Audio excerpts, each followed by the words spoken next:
Je viens de tester un combo teint assez inattendu que du coup je voulais vous partager. C'est un highlighter liquide de chez MAC et un stick teint de chez Dior assez mat. Du coup je vais mettre l'highlighter de manière assez large avec mon 02 partout au niveau des joues, pas sur le nez, mais on peut même le descendre sur le menton. Et au niveau du front, je le pose juste ici. Ensuite, avec le même pinceau, il reste un peu d'highlighter dedans. Je badigeonne direct sur le stick Dior qui est quand même assez couvrant. Vous voyez? Et en fait, je trouvais que ça faisait un super beau rendu parce qu'on garde l'highlight en dessous qui est quand même trop fort pour porter seul. Mais dès qu'on a cette texture du stick, c'est hyper lumineux. Mais c'est un peu un underglow comme je vous avais proposé l'underblush il y a quelques semaines.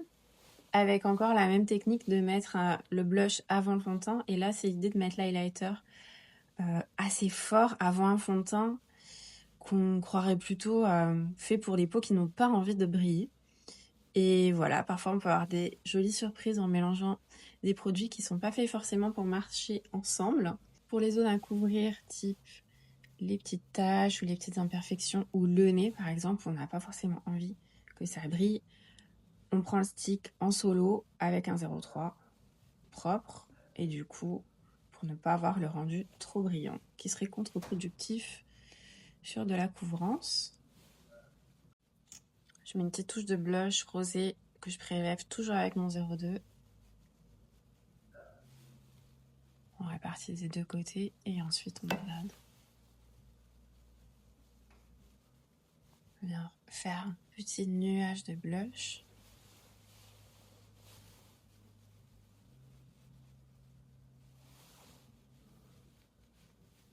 Pas avoir peur de prendre son temps pour le blush pour avoir un voile bien régulier et bien diffusé dans la peau. Vous avez vu, hein, je vous l'ai vraiment fait pour ça le 02.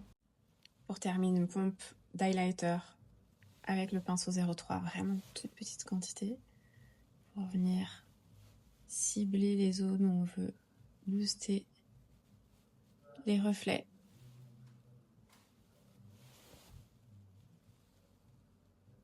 Voilà, c'est complètement compatible avec tout type de peau. Moi, j'ai une peau qui a plutôt tendance à être mixte, mais qui commence à être bien déshydratée quand même. J'ai 41 ans. Ça fait pas ressortir les rides en particulier, hein. C'est vraiment choisir les bons produits et surtout appliquer avec les bons pinceaux, puisque vraiment la manière dont je les ai créés, c'est pour avoir cet effet flouteur très en fait easy going, donc très facile à utiliser